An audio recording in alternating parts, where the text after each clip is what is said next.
Bienvenidos una vez más a Es Más Complejo y creo que el tema de hoy amerita mucho el título. Vamos a hablar de las democracias y las crisis de las democracias modernas, estamos atravesando en todos los países un espíritu de sistema en que está bien cómo está funcionando, no está bien cómo está funcionando, ahí empiezan a salir libros, empiezan a aparecer análisis, empiezan a aparecer cuestionamientos.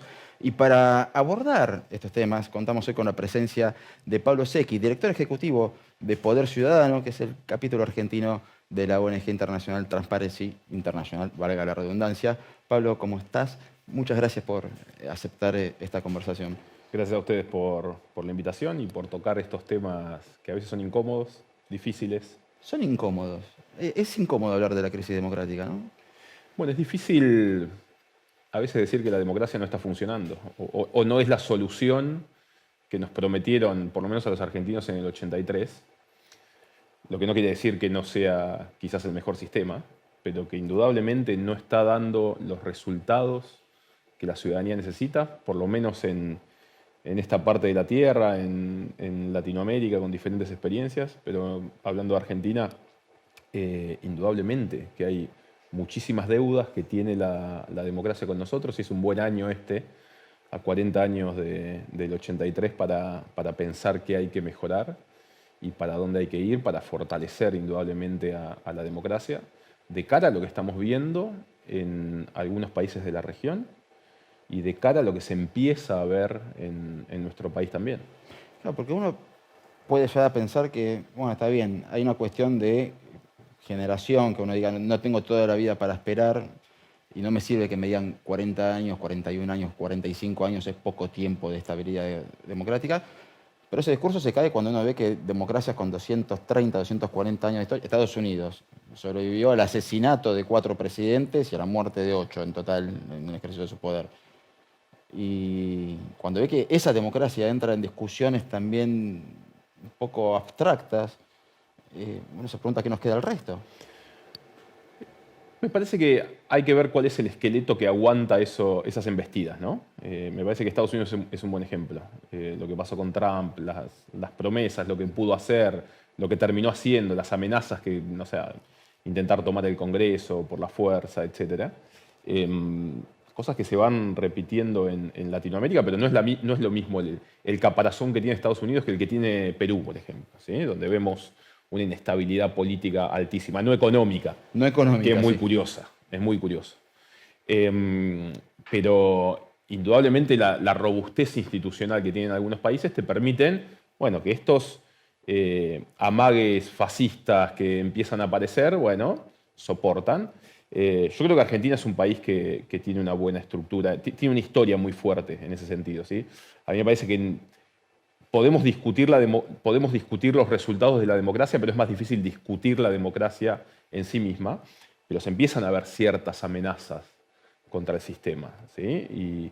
Y que la gente dice, bueno, a ver, esto hay que solucionarlo de la forma que sea. Y no importa si la forma que sea es, bueno, incluso lo ves en algunos candidatos que te dicen, conmigo estos jueces no van a existir más.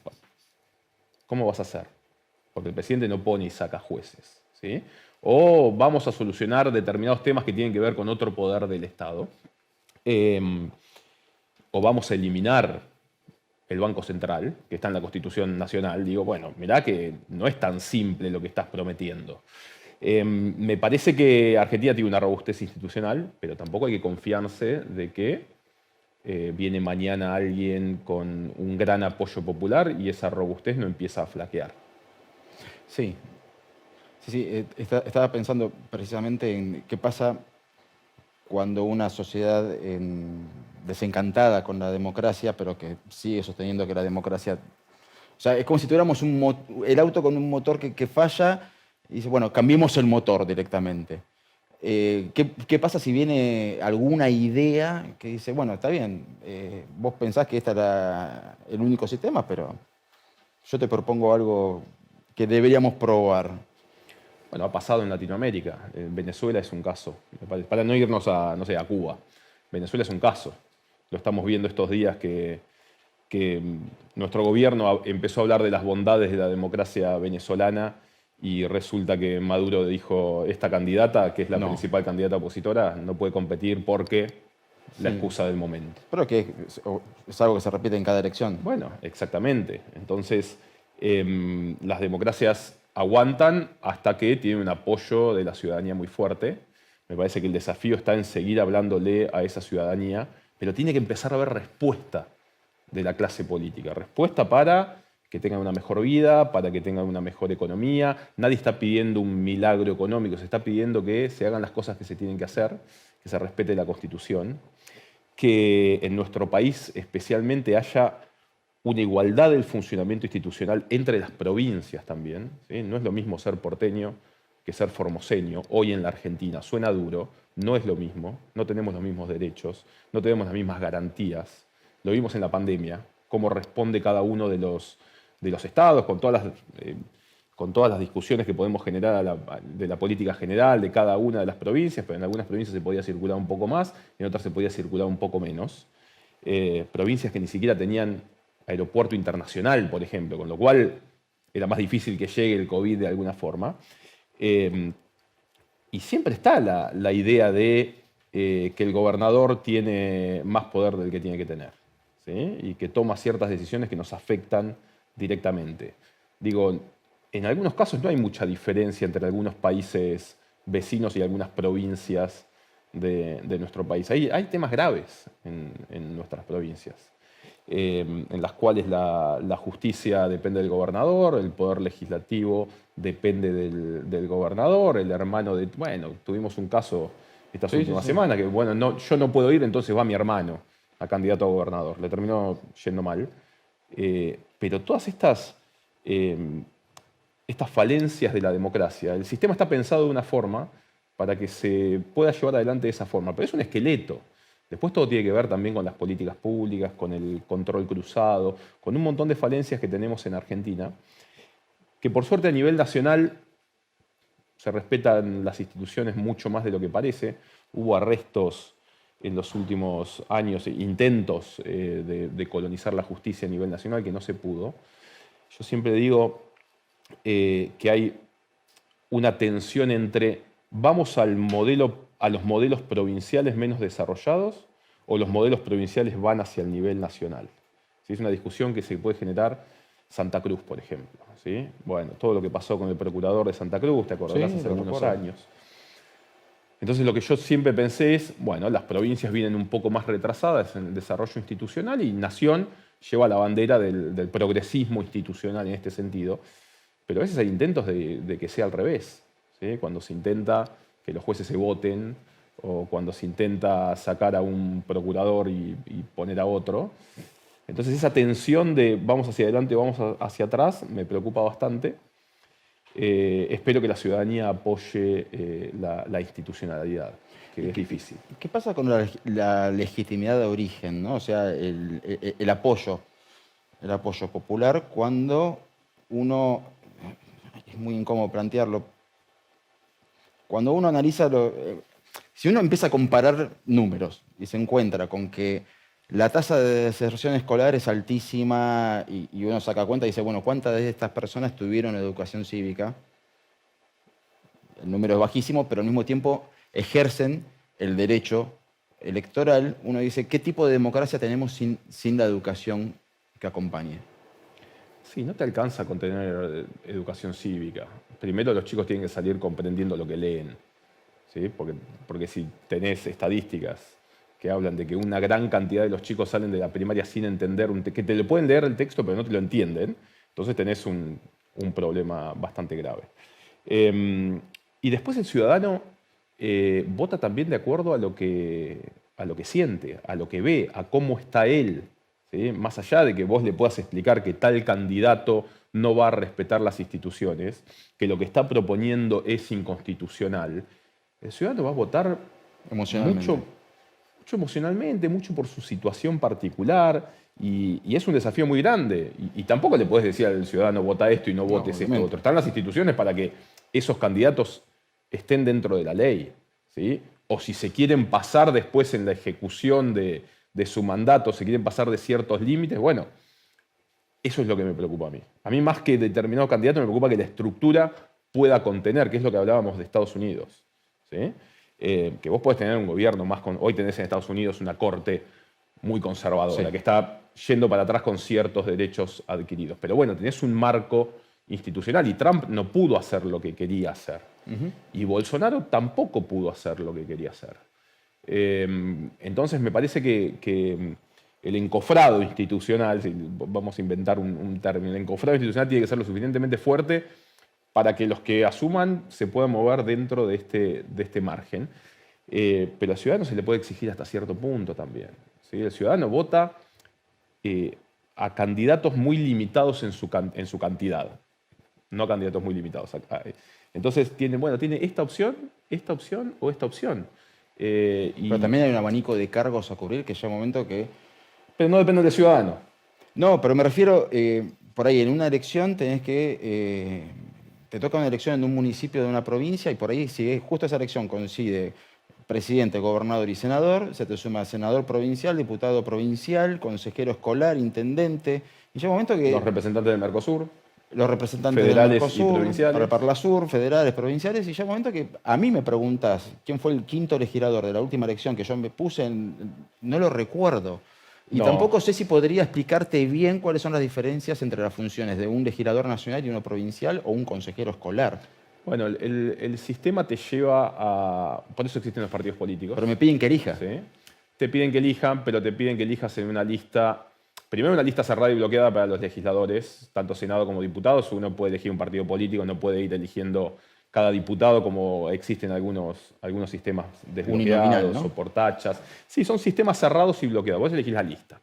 Ahora, y también esto de la boleta larga te lleva a, bueno, la doblo en 7 partes y la meto dentro de la urna y generalmente puede haber corte de boleta en ciertos distritos se da, pero generalmente, bueno, vos lo que estás votando es un liderazgo político que en Argentina, al ser muy hiperpresidencialistas, la boleta va entera y uno le echa la culpa a Alberto Fernández. ¿Sí? Vos no vas a ver por la calle a nadie reclamándole al primer diputado de la lista que votó hace 2 años atrás. O la liga, todo el partido político, toda la alianza electoral en conjunto.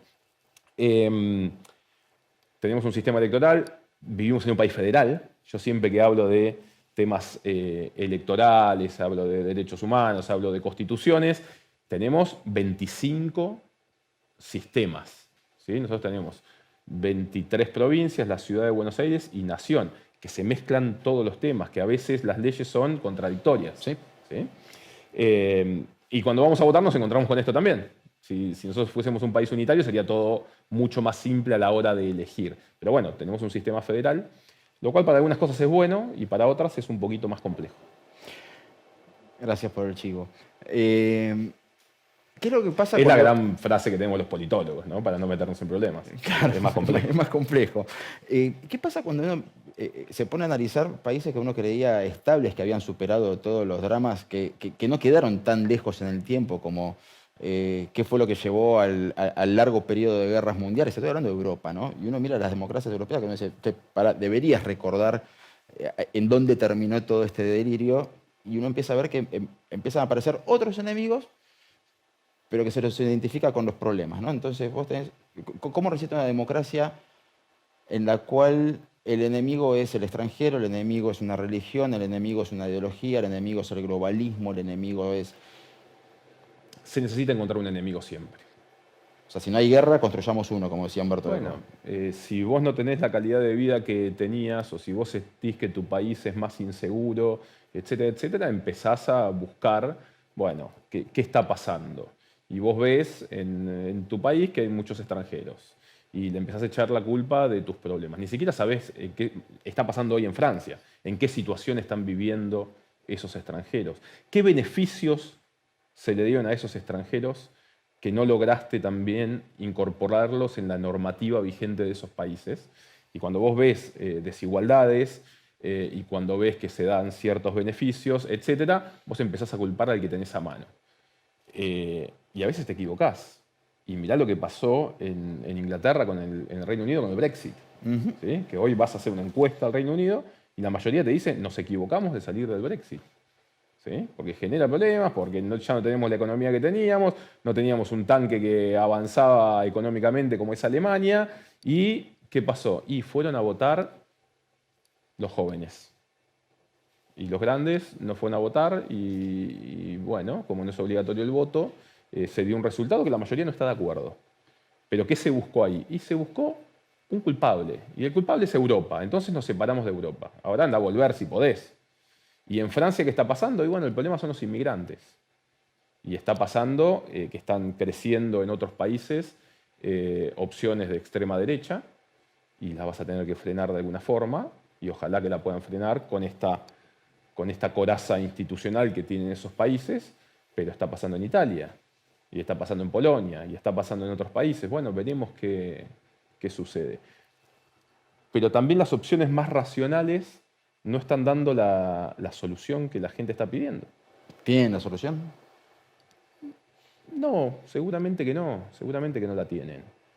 Podemos ver España, donde se están viendo posiciones de derecha muy fuertes. Bueno, indudablemente porque las posiciones de centro-izquierda no lograron satisfacer ciertos intereses. Y está empezando a pasar en nuestros países, que es lo más peligroso. Cómo se va en Chile una opción bastante a la derecha y bastante negacionista de algunas cosas, estuvo muy cerca de ganar. Y lo que decía Katz en ese momento era, bueno, Pinochet no era tan malo como todo el mundo dice. Y estuvo así de ganar la elección. Y en Brasil ganó Bolsonaro. Y en otros países está pasando lo mismo. Somos responsables todos, ¿sí? De todos nuestros problemas. Pensar que el culpable es el político solamente me parece hasta una canallada en cierto punto. Cuando tenés un sector empresario que es responsable, cuando tenés ciudadanos que son responsables, cuando tenés, por supuesto, políticos que son responsables. Pero se está viendo alrededor del mundo que están creciendo opciones que se alejan de una democracia que no está satisfaciendo indudablemente los intereses de la ciudadanía. ¿Qué pasa entonces con el tema de la participación en general? Yo puedo decir, bueno, está bien, hay que comprometerse políticamente, listo, pero yo tengo diseñado un esqueleto que me pide el voto cada 2 años. Cada 4 para presidente, pero cada 2 años para mi representación como pueblo. ¿Qué más querés que haga? ¿Qué es participar? Por eso, ¿qué más debería hacer? O sea, si yo tengo una persona que, encima en la Argentina, las personas que ocupan esos cargos, cobran por esos cargos, pidieron el voto y cobran por esos cargos. Y yo en mi tiempo libre, además de hacer lo que hago, me imagino un tipo que labura en una fábrica y mete horas extras y hace un turno de 12, ponele de vez en cuando, y tengo que participar más, ya me pediste el voto. O sea, ¿funciona de esa manera? Porque uno mira el caso de España, que tuvieron que ir a elecciones no sé cuántas veces en poco tiempo, o el caso de Suiza, que tiene una democracia en algunas consultas casi directas. No existe ni acá, o existe en muy pocos lugares del mundo, esto de preguntarle todo al ciudadano. Y después el ciudadano puede actuar desde el sentido común. Te puede decir, bueno, yo creo esto, así, pero cuando vas a temas puntuales y graves, el ciudadano no sabe cómo acordar con el Fondo Monetario Internacional. ¿Sí? No sabe lo que es una LELIC, no sabe lo que, no sé, cómo funcionan los bonos. Entonces se le puede pedir...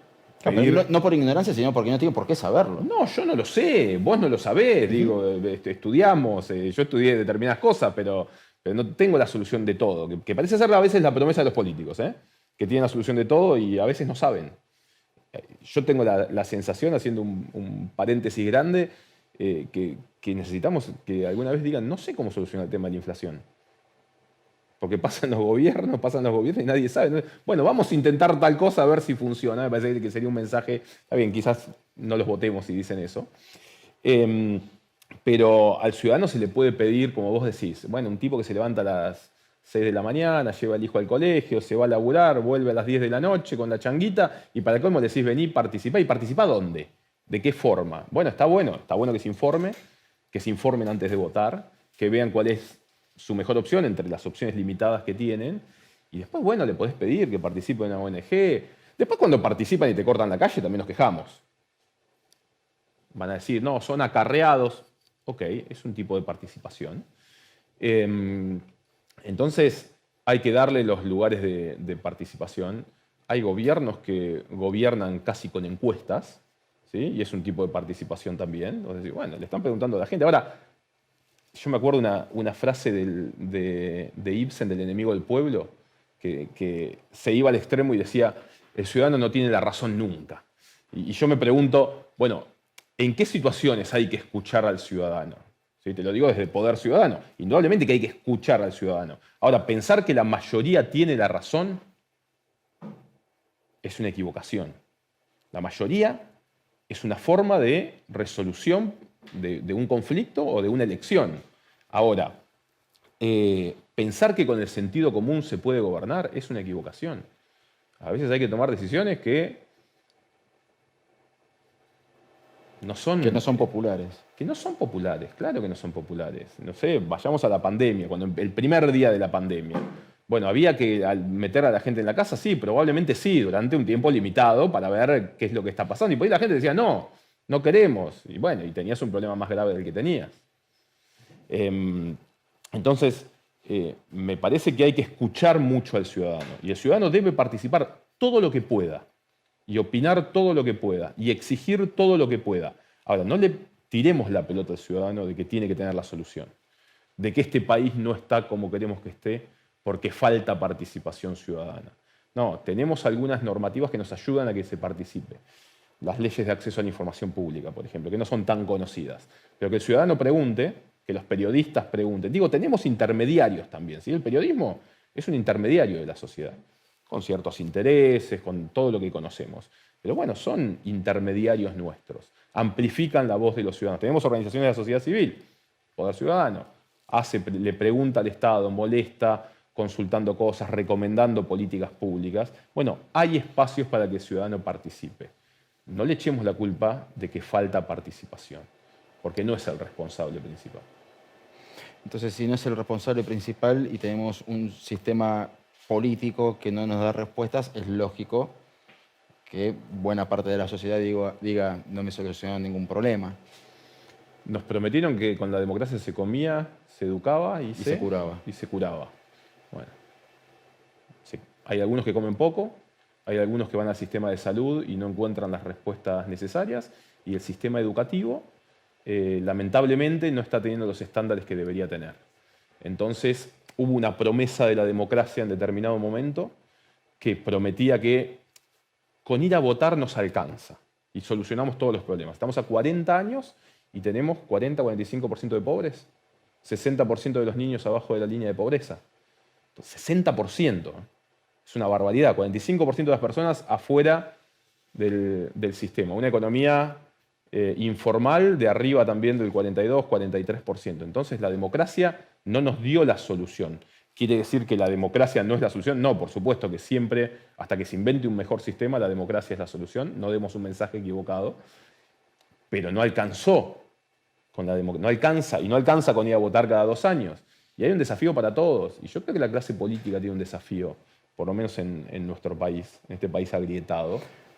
Te llevo para ese lado entonces, porque hay gente que le cuesta, que se sorprende cuando uno le dice, mira, el Partido Demócrata de Estados Unidos, el que tuvo el primer presidente de origen afroamericano, fue el partido que se opuso a la eliminación de la esclavitud, y el Partido Republicano, Lincoln era un presidente republicano. O sea, es algo que pasa en todos los países del mundo, ¿no? Que los partidos políticos van virando en sus posturas, a veces para mejor, a veces un poco para atrás.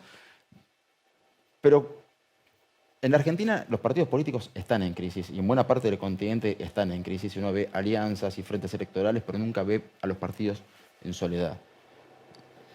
Están tan en crisis que hoy vos vas a ver una alianza electoral y es una mezcla de situaciones muy extrañas.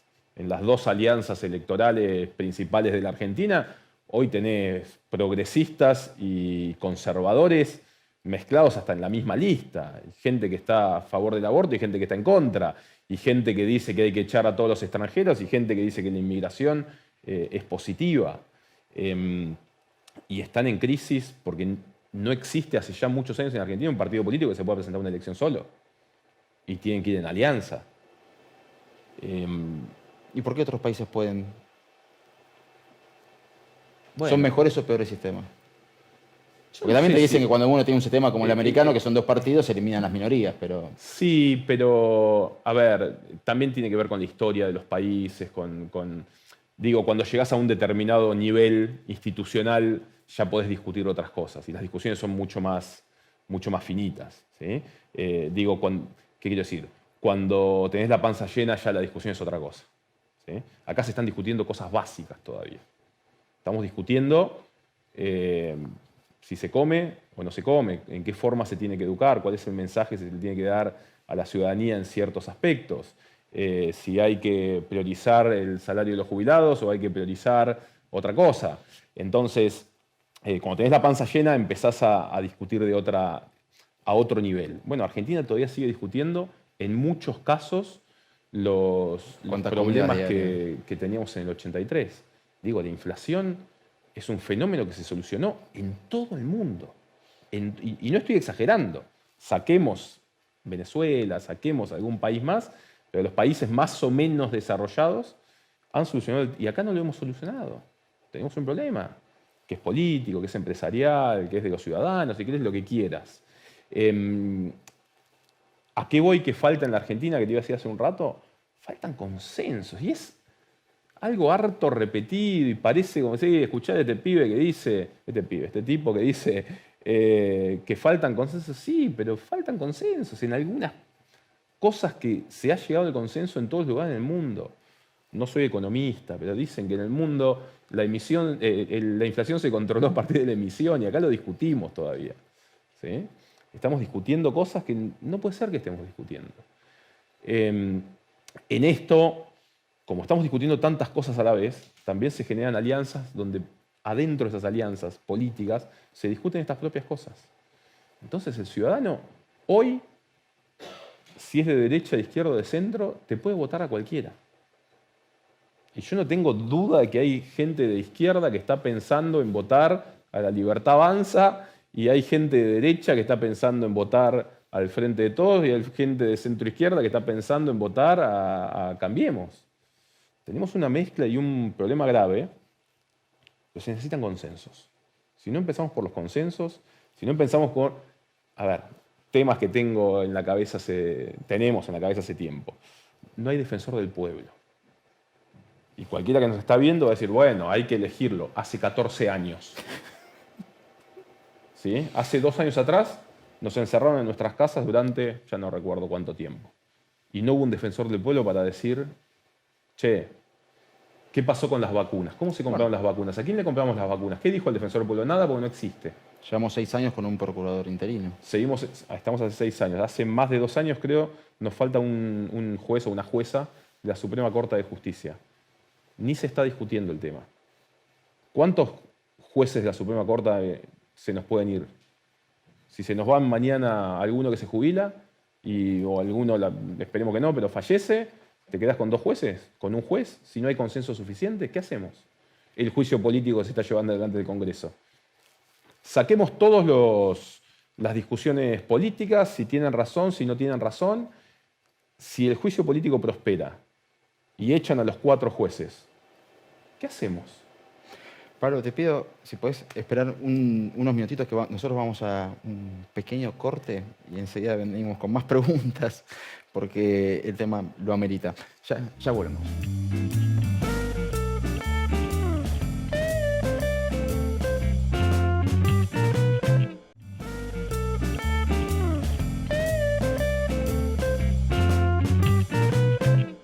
Pablo, ¿qué pasa con la imagen que tenemos de la mayoría? O sea, alguien gana y es la mayoría del pueblo. Y en realidad no es ni la mayoría de la gente que fue a votar. O sea, bajamos al padrón electoral, después de eso bajamos a la gente que efectivamente fue a votar y después nos queda un porcentaje y uno dice, la representación termina siendo de 1 cada 7 o de 2 cada 7, como con toda la furia. ¿Qué pasa con ese tipo de representación? Tenés varios fenómenos. Uno que tiene que ver con esto de, bueno, si terminás votando en un balotaje, ya no es la mayoría. O sea, sí, es la mayoría que eligió entre esos dos. Ya la oferta electoral es limitada. Cuando llegas al balotaje, Pero bueno, es la regla en el cual solucionás un conflicto que es una elección, ¿sí? Y le da cierta legitimidad. Pero el que te dice, a mí me eligieron con el 54% en la segunda vuelta, bueno, sí, entre dos. ¿Sí? Obviamente uno va a tener más del 50% de los votos entre dos. Y lo otro es lo que la política entiende como la mayoría en sus discursos. Y vos escuchás que dice, la mayoría quiere... ¿Qué es la mayoría? El pueblo, la mayoría, el pueblo, la ciudadanía, el pueblo salió a la calle. ¿Cuántos salieron a la calle? ¿Qué significan 1 millón de personas en la calle? Porque te faltan 46 millones que opinaban. Y después cuando te dicen 1 millón son 150.000 más o menos, porque los cálculos que hacen andás a ver cómo... Aunque fueran 4.5 millones, no tienen la razón. Sí. No tienen la razón. Pensar que el pueblo, ¿sabés cuándo salió a la calle? El 18 de diciembre del año pasado. Cuando ganamos el Mundial. Sí. Bueno, ahí sí tuviste, dicen, 5 millones, 4 millones de personas. Estábamos todos contentos. ¿El pueblo está contento? Sí, todos estábamos contentos. Ahora cuando te dicen, el pueblo salió a despedir a Mauricio, o el pueblo pide por Cristina.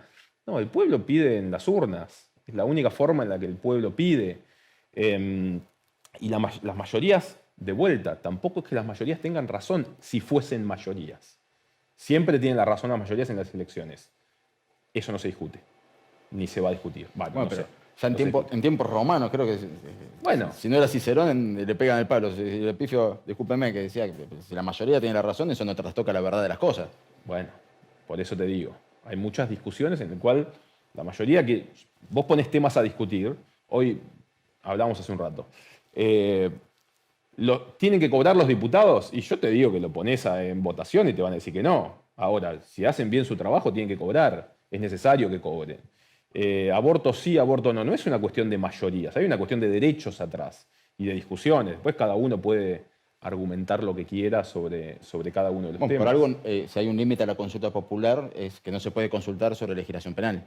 Sobre legislación penal, sobre temas electorales, sobre temas impositivos. De vuelta, porque si ponemos a la gente a votar sobre impuestos, ¿qué te van a decir? Y no paguemos impuestos, obviamente, y se necesitan los impuestos.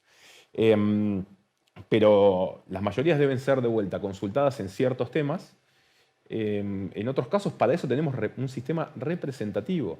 Y lo que esperamos de nuestros legisladores, de nuestro presidente, de nuestros jueces inclusive, que no es representativo, pero que estudien, que se capaciten, que fundamenten sus resoluciones. A los jueces se les pide que fundamenten sus fallos. A los legisladores, sí, sale de la comisión, pero a veces se vota lo que dice el partido. A veces está bueno esto porque es necesario también, pero a veces no. Ahora, hay que trabajar indudablemente en que sea gente que esté preparada para ese cargo. Y no significa que vayan a la universidad, ¿eh? A veces está preparado para un cargo alguien que no logró llegar a la universidad porque tiene una experiencia de vida determinada.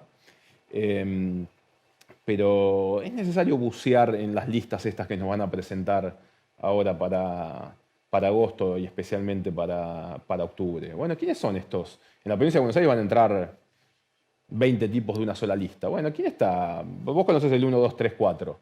¿Y quién está en el 10? ¿Y qué experiencia tiene? ¿Y qué sabe? Porque después nos sorprendemos quizás. ¿Qué va a ser? Cómo votan o de dónde, o por qué llegó ahí, cómo llegó ahí. Hay muchas preguntas para hacernos sobre nuestros candidatos.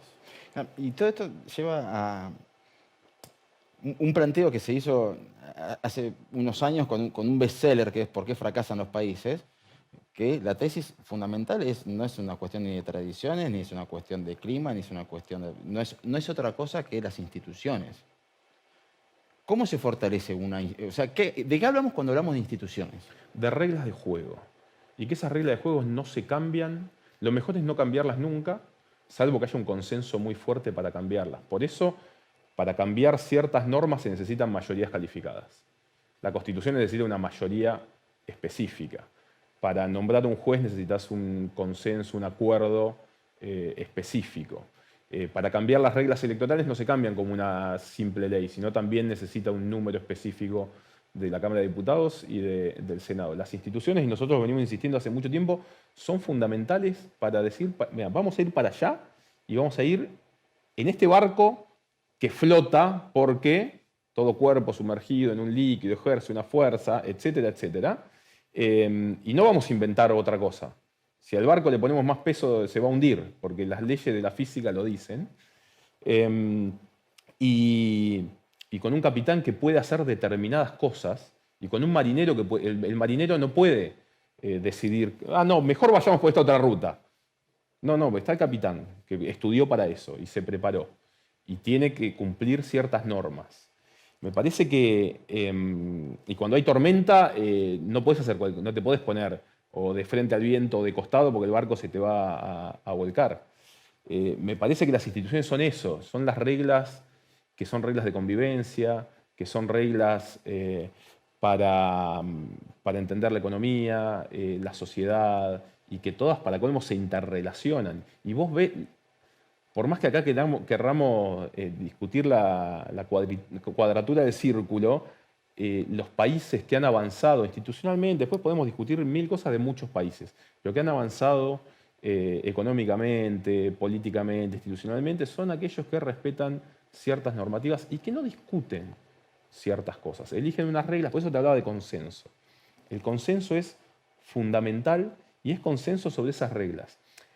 Y después te podés correr, y anda a ver el caso uruguayo, por ejemplo, que tanto nos gusta, más allá de que tiene ciertos condimentos económicos que son tiene así como tiene otras virtudes, tiene otros... Sí, pero fíjate entre la izquierda y la derecha cuánto se mueven en sus políticas públicas. Bueno, uno avanzó por el lado de permitir la marihuana, el aborto, el otro es un poquito más duro con las negociaciones, pero están en un canal de funcionamiento institucional que nadie lo discute y te permite que los tipos se sientan y conversen con sus diferencias.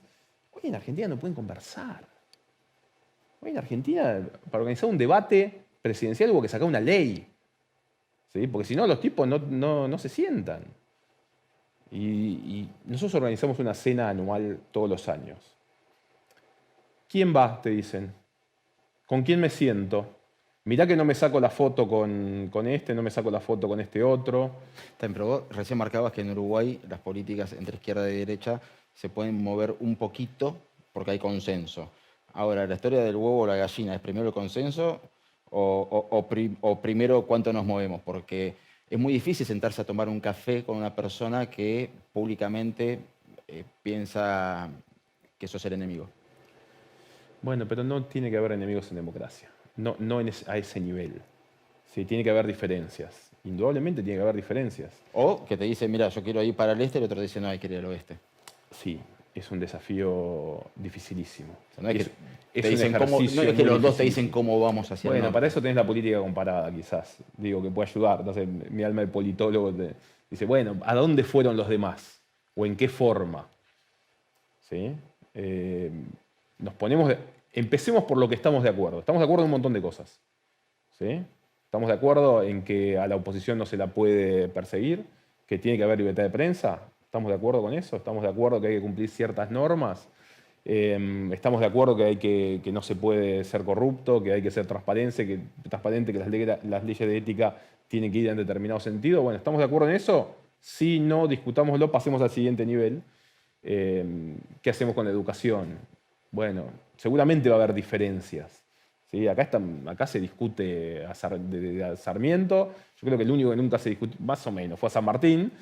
Pero nos tenemos que poner de acuerdo en ciertas cosas que no tienen demasiado matiz. Después podés discutir temas que se discuten en el mundo. Aborto se discute en Estados Unidos hoy, se está discutiendo. Y bueno, y Argentina avanzó hacia un lugar que entiendo que está buenísimo, pero entiendo al que lo discute con ciertos argumentos. Si me pones ciertos argumentos, yo lo puedo entender. Después, bueno, la mayoría decide.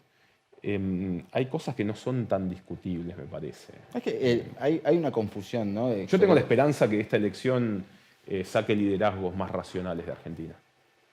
Bueno, pero ¿qué pasa con un liderazgo racional cuando institucionalmente el diagnóstico es de debilidad? O sea, esa persona un día sale de la escena política y tenemos que, como en una monarquía de antaño, de las viejas monarquías, tenemos que cruzar los dedos que nos toque un nuevo liderazgo bueno. Bajo el peligro de que nos toque un liderazgo malo. Es que yo pienso en liderazgos, pero me encantaría pensar en líneas de comportamiento, de políticas. O sea, Digo, liderazgos que nos dejen instituciones. bueno, cuando vos pensás Estados Unidos y saquemos a Trump, porque bueno, es algo termina siendo algo nuevo todavía, a ver hacia dónde va a terminar esta historia. Pero vos sabías que los republicanos iban por acá y los demócratas iban por acá y no había mucha diferencia entre los demócratas. Hoy, de vuelta, por esto que decíamos de las alianzas, que termina siendo un cocoliche de gente que dice que hay que meter bala y gente que es más progresista en su forma de entender la seguridad. Bueno, sí, mañana te puede tocar en el mismo partido político un tipo que meta bala cuando hoy estás diciendo otra cosa. Entonces, me parece que estas líneas institucionales son necesarias y los consensos tienen que empezar porque los posibles principales presidentes que vamos a tener a partir de noviembre, vamos a decir, se pongan de acuerdo, están en el mismo partido político, se puedan sacar una foto. Mi preocupación de la ruptura institucional ya pasa por dentro de los partidos políticos o de las alianzas electorales, y eso es grave, porque ya la grieta se empieza a ver en lugares, bueno, antes era kirchnerismo, antikirchnerismo, vamos a ponerla así, o campo con... Contra el gobierno, sí. Hoy hay preocupaciones dentro de los partidos políticos. Y entonces los desafíos de los consensos pasan por todos lados. Yo sé que es difícil, si fuese fácil, lo solucionamos. ¿Y qué queda para las minorías? Porque la Argentina ha intentado institucionalmente darle cierta representatividad, se ha creado el tercer senador, se le ha dado Desde el sistema proporcional. un sistema proporcional en la representación de la Cámara de Diputados, pero ¿qué pasa cuando vienen, qué sé yo, 10.000 personas, que es un porcentaje ínfimo para la población argentina, que de por sí ya no es una población masiva? Y dice, bueno, pero tu reclamo, la verdad, no nos interesa. Y va a una participación electoral y no consiguen representación. ¿Cómo funciona el tema de los derechos de las minorías?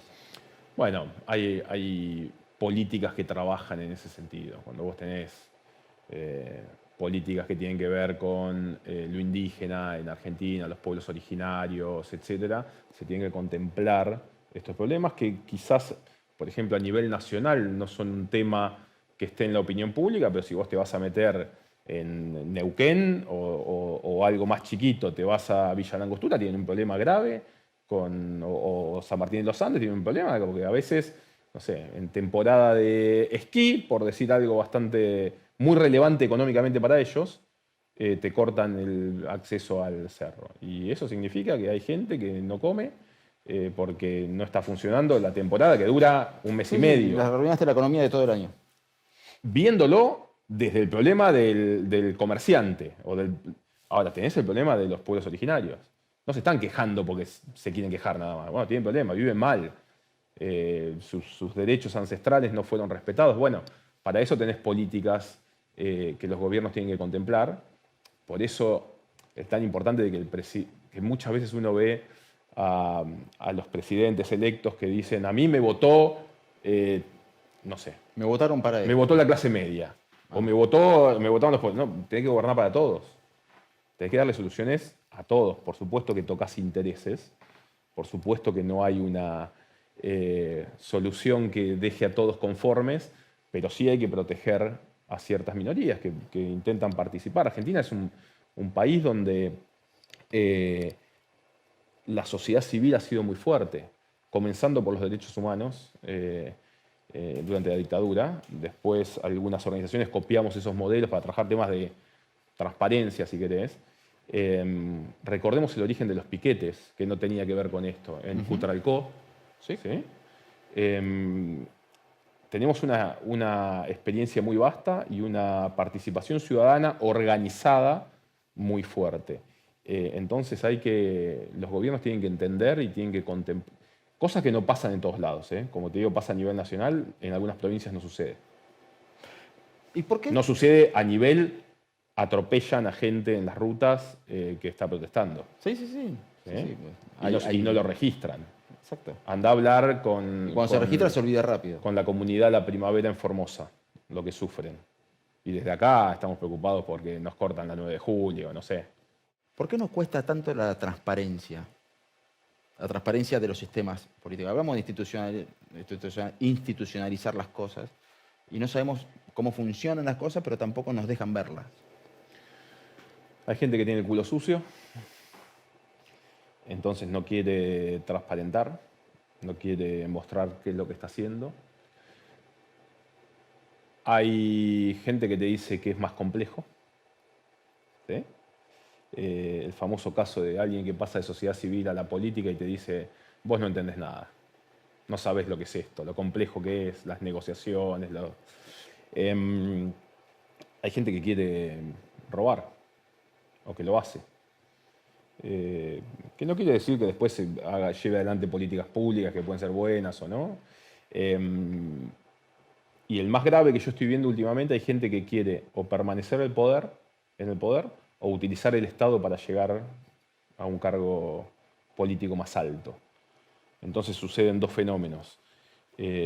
Utilizan recursos públicos, generan inequidad, por ejemplo, en la competencia, porque usan guita del Estado para llegar, pero por el otro lado usan guita que tiene que ser para otra cosa, que tiene que ser para la educación, que tiene que ser para esto, para lo otro, y no se usa para lo que se tiene que usar. Entonces la corrupción también termina afectando la calidad de vida de los ciudadanos. Yo lo digo, yo pongo siempre el mismo ejemplo con la tragedia de Once.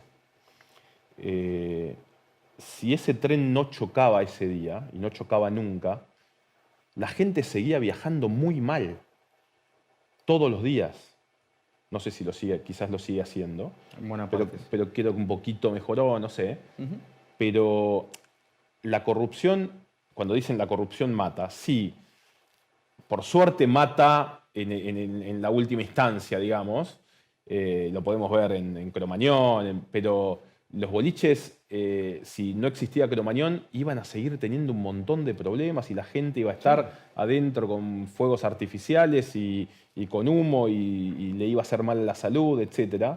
Entonces la corrupción te afecta la calidad de vida todos los días.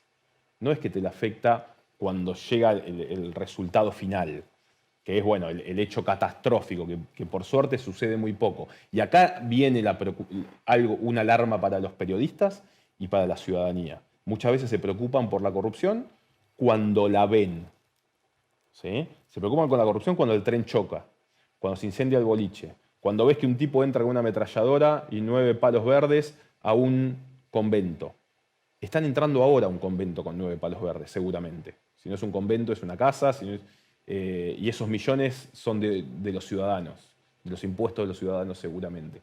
Pero nos preocupa la corrupción cuando la vemos, cuando encontramos el caso, cuando la ruta no se hace, pero está fluyendo corrupción todo el tiempo y existe porque la permitimos también y porque muchas veces somos parte del sistema. Sí, pero viste que la presión está mal vista, porque si uno se pregunta, che, está todo bien, ¿no? Pero yo tengo la duda de cómo haces para llevar ese estilo de vida con el sueldo que percibís. Pero como soy fiscal, tengo todo el derecho de iniciar una investigación de oficio para tratar de averiguar. Y uno puede venir a decirme, che, para eso es un abuso de poder. Sí, tenés que tener una denuncia, generalmente. Pero la denuncia tiene que estar fundada hay también. una instancia previa a todo esto que son los organismos de control que tenemos en Argentina, que son los que tienen que estar mirando todo el tiempo, más allá de lo que puede investigar la justicia cuando vos ya tenés la casa en el country con la Ferrari en la puerta. Así que si sos un poquito más inteligente, no tenés una casa tan grande y no tenés una Ferrari, te compras un... No, pero encima se ostenta, ¿no? O sea, bueno, por eso. no solamente se roba, bueno, sino pero que la se muestra. ostentación es impunidad. La ostentación viene de la mano de la impunidad.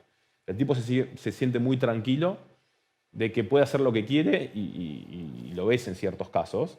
Bueno, podés hacer lo que quiera, que a mí nadie me va a tocar. Hasta que tu hijo mata a tu nuera y lo tenés que encubrir, ¿no? Ahí se termina la impunidad. Por eso es lo que digo. A veces estamos mirando cuando se mata a alguien, entonces decimos, ¿quién es Emerenciano Sena? ¿Qué pasó en Cromañón? ¿Qué pasó en Once? No, muchachos, hay que llegar antes. Para eso tienen que estar también los organismos de control, que te digan, a ver, pasame el contrato de las vacunas, que los quiero ver. que después se crea una política interna, porque la Auditoría General de la Nación también está repartida entre estos y los otros, y es un quilombo. La SIGEN tiene que ver qué está haciendo, cómo se compró el avión del presidente. ¿Se compró bien? ¿Se compró mal? Después el avión, pongo el ejemplo, el avión, no sé, te das cuenta que hubo una coima, no sé qué, o el avión no servía porque no hay piloto, o no se puede arreglar en la Argentina, llegás tarde, no se tiene que seguir llegando tarde. Los países que logran controlar la corrupción llegan preventivamente La previenen. a la corrupción. Entonces, bueno, veamos, castiguemos, y el castigo no tiene que ser la cárcel siempre. Porque uno se cree que tiene que ir preso. No, al corrupto hay que agarrarlo antes. Que la devuelva. Que la devuelva, le puede meter una multa, le puede decir no puedes hacer esto. Si el organismo de control también está para decirle, no, mirá, no podés comprar así. Tiene que haber tiene que pasar por dentro de comprar AR, que es el sistema, bla, bla, bla, bla, bla. Tiene que haber más de una licitación. Vamos a ir a votar en la Ciudad de Buenos Aires ahora con una licitación que se presentó una sola empresa al sistema de voto electrónico. Y es canchero, es fácil, está bueno el voto electrónico, dicen. No. Alguien tiene que decir, esto no digo que sea corrupción, es sospechoso. Y para eso están los organismos de control. Digo, la justicia llega cuando ya es tarde. Y tenemos que trabajar en la reparación. Claro, la justicia es para reprimir el delito, no para... Reprime, hay que trabajar en la reparación de la corrupción también, que es algo que en Argentina no se trabaja demasiado. Claro, porque el que es corrupto y se enriqueció, cuando sale de la cárcel sigue siendo rico. Sigue siendo rico y los que la sufrieron, ya la sufrieron. Se quedan con el bálsamo, si se le puede llamar, de que el tipo fue en cana, pero no mucho más. Entonces tiene que haber reparación, pero tiene que haber prevención principalmente, me parece, que es lo que no hay. Y todo eso se puede lograr en democracia. Pablo, ha sido un placer tenerte, intercambiar estos conceptos. Aprender, escucharte, es más complejo. Espero que también haya sido interesante para ustedes, tanto como lo fue para mí. Siempre es un placer hablar con Pablo y hoy tuve el privilegio de poder entrevistarlo. Y bueno, yo me despido. Hasta la próxima en esto que hemos dado en llamar Es Más Complejo y ya vieron por qué. Nos vemos.